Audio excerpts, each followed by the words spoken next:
Hello friends, कैसे हो आप सब? होप सो गाइस कि आप सब बहुत अच्छे होंगे। तो गाइस चलिए हम अपनी स्टोरी इन बिटवीन अस का जो है वो लास्ट पार्ट जो है वो स्टार्ट करते हैं।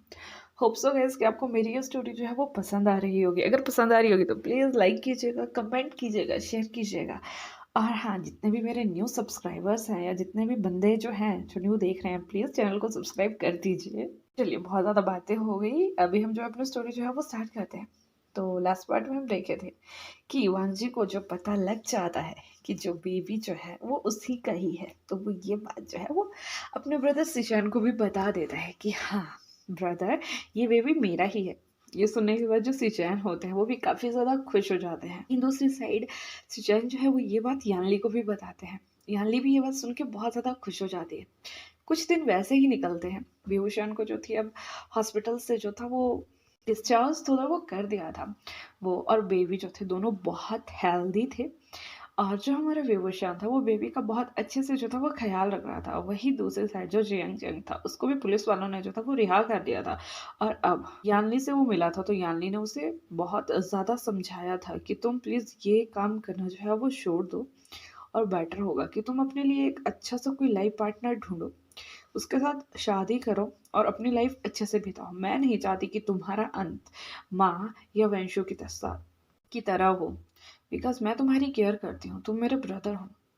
तो इसीलिए मैं तुम्हें अभी समझा रही हूँ। ये बात सुनने के बाद जो हमारा च्यवनचंग होता है वो काफ़ी ज़्यादा वहाँ रोता है और वो अपनी सीजे से जो है वो सॉरी कहता है। वो एक्चुअली विभूषण से मिलना चाहता था, लेकिन यहाँ जो हमारा विभूषण है वो उससे मिलने के लिए रिफ्यूज़ कर देता है, बिकॉज उसने विभूषण के साथ इतनी ज़्यादती करी हुई थी कि वो उसे ज़िंदगी भर देखना नहीं चाहता था। और वो वांगजी से कहता है कि उसे ये कहना कि मैंने तुम्हें माफ़ किया, लेकिन आज के बाद किसी भी रिश्ते का मजाक मत बनाना। इतना कहने के बाद जो हमारा विभूषण होता है वो उसे कहता है कि इतना कहने के बाद उसे यहाँ से भेज देगा। तो हमारा चेंग ये सुनता है तो उसका दिल काफी ज्यादा सैड होता है, लेकिन वो वहां से चला जाता है। वो जबरदस्ती नहीं करता कि हाँ मुझे बात करनी है या नहीं करनी है। और यहाँ ही से दूसरी साइड हमें दिखाया जाता है कि जो हमारी याली थी उसकी तबीयत जो थी वो सडनली खराब होती है और वो अचानक से चक्कर खा के जो है ना वो किचन में गिर जाती है। सभी उसके पास भागे हुए जाते हैं और यहाँ जो हमारा विभूषण था वो अभी बाहर ही रूम पे जो है मतलब बेबी को लिए हुए काउच पे बैठा हुआ था। जब वो भी आवाज़ सुनता है तो वो भी काफ़ी ज़्यादा पैनिक हो जाता है। वो बेबी को लेके जो है वो भी किचन की तरफ जाना जो है वो स्टार्ट करता है। तभी जो हमारा सिचैन होता है वो यानली को उठा के जो है वो बाहर लॉबी तक जो है वो ले आते हैं। वहीं से वो डॉक्टर को जो है वो कॉल कर देते हैं। डॉक्टर कुछ समय में जो है वो उनके वहीं से जो है वो पहुंच जाता है। हाँ, जो हमारा बेहुशान था वो काफ़ी ज़्यादा टेंस हो जाता है। वो वांगजी को कॉल करके बताता है कि वांगजी, सीजे की तबीयत जो है वो काफ़ी ज़्यादा ख़राब है, मुझे लगता है तुम्हें घर आ जाना चाहिए। वांगजी जब ये बात सुनता है तो वो भी ऑफिस से जो है वो घर आ जाता है। यहाँ जब डॉक्टर यानली को चेक करते हैं तो वो उन सबको बताते हैं कि यानली प्रेग्नेंट है। ये सुनने के बाद जो हमारे सिचैन होता है वो बहुत ज़्यादा खुश हो जाता है। जो हमारा विभूषण होता है उसके तो खुशी का ठिकाना नहीं रहता। कुछ समय में वहाँ जब हमारे वांगजी पहुँचता है तो वो दोनों जो है वो वांगजी को भी बताते हैं कि यानली सीजे जो है वो बेबी डिलीवर करने वाली है। ये बात सुन के जो हमारा वांगजी होता है वो भी बहुत ज़्यादा खुश हो जाता है और वो बहुत खुशी खुशी से सिचैन को हक करता है और उससे कहता है कि वो अब मेरा नेफ्यू आने वाला है। इसके बाद जब हमारे विभूषण ने जो था वो अपने बेबी को हाथ में लिया हुआ था तो वो उससे कहता है कि आयुआन, तुम्हें पता है तुम्हारा छोटा ब्रदर या सिस्टर आने वाली है।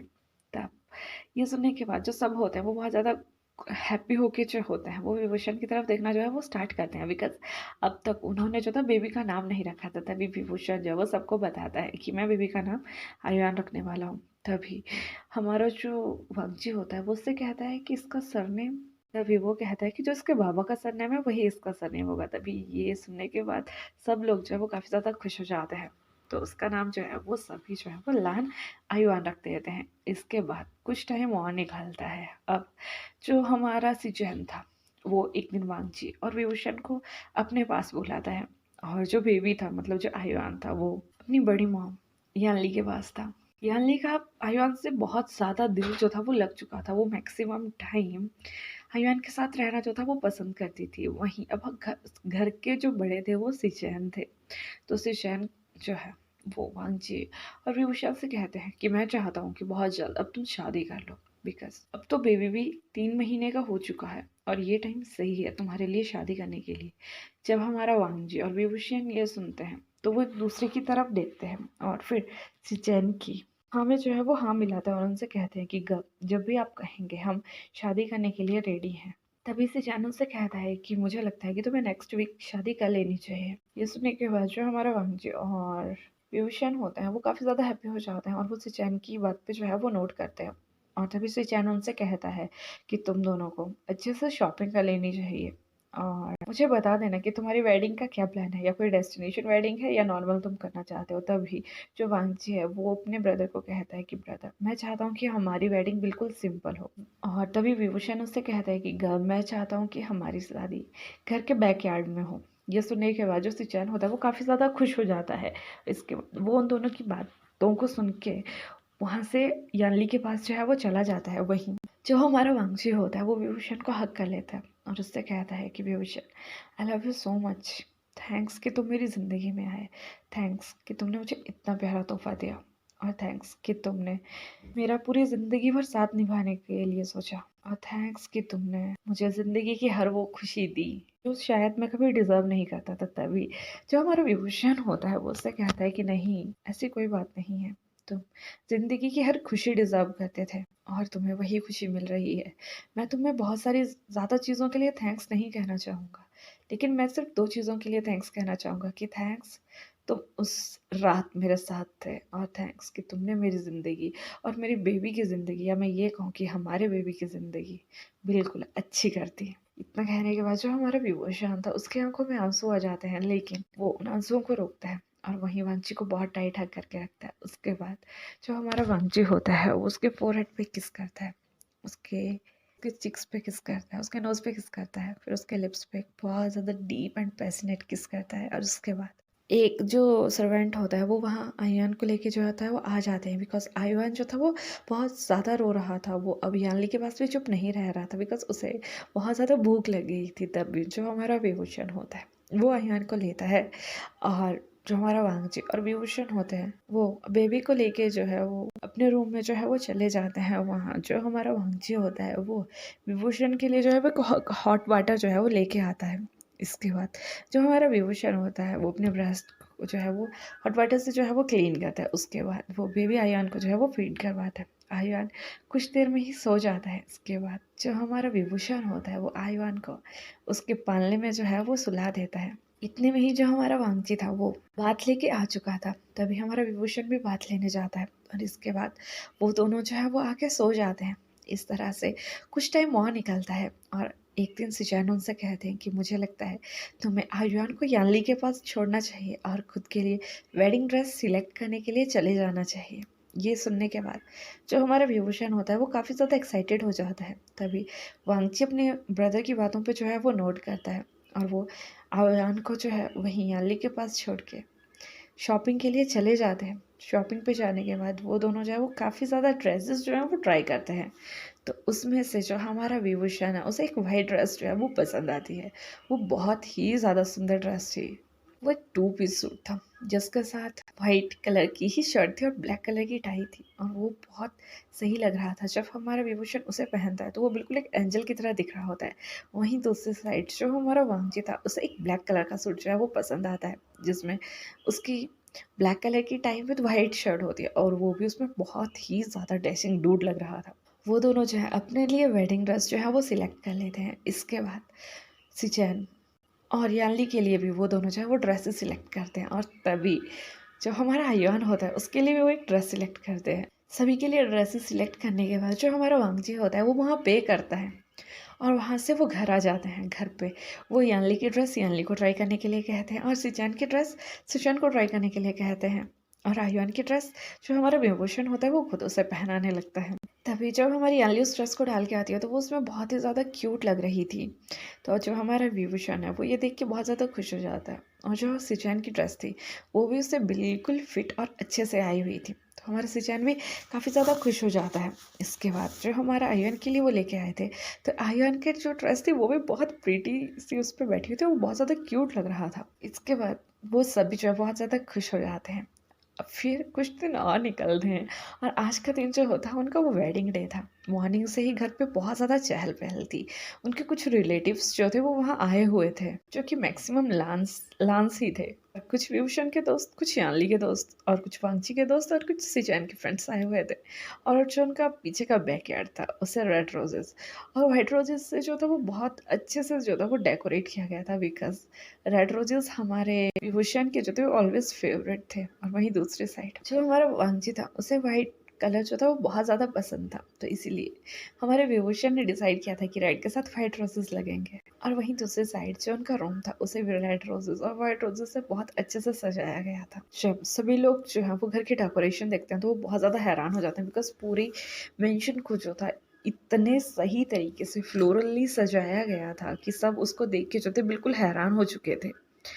फिर उसके बाद जो हमारे विभूषण और जो वांगजी होते हैं वो 2 डिफरेंट रूम में जो थे वो तैयार हो रहे थे। तभी जो हमारा विभूषण है उसे आर्यन के जो है वो रोने की आवाज़ आती है। वो अपने फ्रेंड को एक को कहता है कि जाके आर्यन को उसके पास लेके आए, लेकिन जो उसका फ्रेंड है वो नहीं मानता। तभी जो हमारा विभूषण होता है वो खुद ही वहाँ से अपने बेबी आर्यन के पास जो है वो चला जाता है। तो वो देखता है कि आर्यन जो है वो उसकी बॉटल को लेके जो है वो रो रहा है, बिकॉज़ उसकी बॉटल में दूध नहीं था। तभी जो हमारा विभूषण है वो आर्यन को अपनी गोद में लेता है और वहीं खड़े होकर उसे फीड करवाना जो है वो स्टार्ट करता है। वांगची भी थोड़ी देर में वहाँ आ चुका था। जब वांगची ये सब कुछ देखता है तो उसकी आंखों में आंसू आ जाते हैं कि उसकी वाइफ उसके बेबी की कितनी ज़्यादा केयर करती है। लेकिन तभी जो यानली होती है वो वहाँ आके वांगची को वहाँ से ले जाती है और वो कहती है कि शादी से पहले तुम इसका चेहरा नहीं देख सकते। फिर जो हमारा विभूषण होता है वो आयुआन को जो है वो फीड करवा के बेबी को जो है वो सिचन के पास दे देता है और एक सर्वेंट को कहता है कि बेबी आयुआन का मिल्क जो है उसकी बॉटल में डाल के जो है वो सिचन के पास दे दिया जाए। तभी सर्वेंट जो है वैसा ही करते हैं और मिल्क की बॉटल जो है वो सिचन के पास दे देते हैं। वहीं दूसरी साइड जो हमारा वांगची था वो रेडी होके जो था वो विभूषण का जो था वो इंतज़ार कर रहा था। पेरेंट्स भी वहाँ आ चुके थे। तभी कुछ समय बाद जो हमारा विभूषण होता है वो रेडी होके यानली के साथ जो है वो बैकयार्ड में जो है वो आ जाता है। जब सबकी नज़र जो थी वो विभूषण के ऊपर पड़ती है, तो हमारा विभूषण जो था वो बहुत ज़्यादा सुंदर लग रहा था। लेकिन यहाँ पे ट्विस्ट दिया गया था कि विभूषण का फेस जो था वो एक वेल से कवर कर दिया गया था ताकि वांगजी उसे नहीं देख पाए। लेकिन जो हमारा विभूषण था वो बहुत ही ज़्यादा क्यूट, बहुत ही ज़्यादा सुंदर, बिल्कुल एक एंजल लग रहा था। तभी जो यानली होती है वो विभूषण को वहाँ से धीरे-धीरे जो है वो स्टेज की तरफ ले जाना जो है वो स्टार्ट करती है। थोड़े समय में वो दोनों जो हैं वो स्टेज के पास पहुँच जाते हैं। तभी जो हमारी यानली होती है वो विभूषण का हैंड जो है वो वांगची के हैंड में देती है और उससे कहती है कि मेरे भाई का ध्यान रखना। तभी जो हमारा वांगची होता है वो यानली की तरफ एक स्माइल करके कहता है कि जीजिए, मैं हमेशा रखूँगा। इसके बाद वो दोनों जो हैं वो वहीं पेरिस के सामने जो है वो खड़े हो जाते हैं। तभी पेरिस उन दोनों से कहते हैं कि क्या आप रेडी हैं? तभी दोनों जो हैं वो नोट करते हैं। तभी जो फादर होते हैं वो कहते हैं कि मिस्टर विभूषण, क्या आप मिस्टर वांगची को अपने हस्बैंड के रूप में पाना चाहेंगे? और उनकी हर प्रॉब्लम में, किसी भी सिचुएशन में जो है हमेशा उनका साथ देने का वादा उनसे करेंगे। तभी जो हमारा विभूषण होता है वो कहता है कि आई डू। तभी यही बात जो हमारा फादर होते हैं वो वांगची से कहते हैं कि मिस्टर वांगची, क्या आप मिस्टर विभूषण को अपना हस्बैंड के रूप में पाना चाहेंगे? लेकिन इससे आगे वो कुछ भी बोल पाता है। तभी वांगची कहता है कि आई डू। मैं इसका हर सिचुएशन में साथ दूंगा, हर परिस्थिति में मैं इसके साथ खड़ा रहूंगा, मैं इसका साथ कभी नहीं छोड़ूंगा, बिकॉज जितना मैं इससे चाहता हूँ शायद उतना इसे कोई नहीं चाह सकता। इतना सुनने के बाद जो हमारा विभूषण था उसकी आंखों से आंसू आना जो है वो स्टार्ट हो जाते हैं। तभी एक आंसू की बूंद जो थी वो वांगची के हैंड पे जो है वो गिर जाती है। वांगची को पता लग चुका था कि विभूषण रो रहा है। तभी जो फादर होते हैं वो दोनों को कहते हैं कि मैं आप दोनों को जो है वो हस्बैंड्स जो हैं वो डिक्लेयर करता हूँ। अब आप किस करके जो है वो अपनी मैरिज को जो है वो लॉक कर सकते हैं। इसके बाद जो हमारा विभूषण होता है वो वांगची की तरफ देखता है। वांगची उसका वेल हटाता है और उससे एक डीप पैशनेट किस जो है वो करता है। इसी तरह से उन दोनों की जो है वो मैरिज हो जाती है। इसके बाद वो दोनों जो है वो सभी से मिलते हैं, आयुआन को लेते हैं। लेकिन तभी यानली जो होती है आयुआन को अपने पास ले लेती है और उनसे कहती है कि आज आपकी वेडिंग नाइट है, मुझे नहीं लगता कि आयुआन को तुम्हारे साथ रहना चाहिए। तभी वांगजू से कहता है कि आयुआन हमारे साथ ही रहेगा, वो अपनी मॉम के बिना नहीं रह सकता और आयुआन अभी छोटा है, तो हम वेडिंग नाइट के बारे में बाद में सोच लेंगे। अभी पहले इसका छोटा ब्रदर और सिस्टर आने देते हैं, उसके बाद हम वेडिंग नाइट जो है वो सेलिब्रेट कर लेंगे। इसके बाद वो सभी के साथ डिनर करते हैं और सभी वहाँ से चले जाते हैं। और यहाँ जो हमारा वांगजी और विभूषण थे वो आयुआन को लेके जो है अपने रूम में आ जाते हैं। पहले वो फ्रेश होते हैं, इसके बाद जो हमारा विभूषण होता है वो आयुआन को दूध पिलाता है और उसे सुला देता है। इसके बाद जो हमारा वांगजी है वो विभूषण के पास आता है, उसकी कमर में हाथ डालता है, उसके अपने ओर खींचता है और उसे एक किस करना जो है वो स्टार्ट कर देता है। उनकी किस काफ़ी देर तक, काफ़ी लॉन्ग जो है वो चलती है। ये किस एक बहुत ही ज़्यादा डीप, पैशनेट एंड रफ होती है। इसके बाद जो हमारा वांगजी है वो किस को ब्रेक करता है, विभूषण के फोरहेड पे किस करता है, उसके चीक्स पे किस करता है, उसके नोज पे किस करता है, उसे करता है, उसे कहता है wifey I love you so much. और तभी हमारा विभूषण उसे कहता है कि hubby I love you so much. ऐसे ही गाइस कुछ टाइम और निकलता है, हमारी आंली की भी डिलीवरी हो जाती है और वो एक बहुत ही क्यूट गर्ल को जो है वो जन्म देती हैं। और उसका नाम वो जो थे वो आशिन रखते थे। तो यहाँ जो हमारा हयान और आशिन है वो बहुत ही ज़्यादा क्यूट थे दोनों। और वो बिल्कुल ऐसा लगते थे जैसे कि बिल्कुल ब्रदर सिस्टर, वो थे ब्रदर सिस्टर। तभी जो मैक्सिमम उनके रिलेटिव्स थे वो उन्हें लान गैंगस्टर के नाम से बुलाते थे, बिकॉज वो दोनों बहुत ही ज़्यादा शरारती होते थे। इसी तरह से जो हमारा वांगची और विभूषण था उनकी लाइफ बहुत अच्छे से और खुशी खुशी निकल रही थी। और वहीं दूसरे साइड जो हमारे सिचन और यांगली थे उनकी लाइफ भी बहुत अच्छे से जो है वो निकल जाती है। और इस तरह से फैन फिक्शन का एंड जो है वो भी हो जाता है। होप सो गाइस कि आपको फैन फिक्शन अच्छा लगा होगा। अगर अच्छा लगा होगा प्लीज़ लाइक कीजिएगा, कमेंट कीजिएगा, शेयर कीजिएगा। एंड बहुत जल्द आपके लिए एक न्यू फैन फिक्शन लेके आएंगे। गाइस हो सकता है कि मैं कुछ दिन सिर्फ एक ही फैन फिक्शन जो है वो अपडेट करूँ। मेरे घर पे जो है वो कलरिंग का काम चलने वाला है। कल से मैं बिल्कुल बिज़ी होने वाली हूँ। मुझे नहीं पता मुझे पूरा दिन कितना मतलब उनके साथ बिज़ी रहना पड़ेगा सामान इधर-उधर करने में। तो होप सो कि आप समझेंगे। सिर्फ़ 1 या 2 हफ़्ते की बात है, मतलब 7 से 10 दिन उन्होंने बताया है, तो उतने दिन में मैं आपके साथ कोई एक फ़ैन फ़िक्शन जो है वो शेयर कर दूँगी। अगर बीच में मुझे टाइम मिला तो मैं वन शॉट्स जो है वो आपके साथ शेयर कर दिया करूँगी। होप सो आप बुरा नहीं मानेंगे। प्लीज़ मुझे कमेंट में बता दीजिएगा कि क्या आप एडजस्ट कर सकते हैं। सिर्फ़ 10 दिन की बात है, मैं एक फ़ैन फ़िक्शन मतलब एक पार्ट हर दिन डाल दिया करूँगी। मुझे बता देना कि सुबह सुनना चाहेंगे या शाम को सुनना चाहेंगे। प्लीज़ यार गाइस 10 दिन की बात है, प्लीज़ एडजस्ट कर लेना। एंड लास्ट में सिर्फ़ एक ही बात कहना चाहेंगी कि bye bye and take care. Please अपना ध्यान रखिएगा और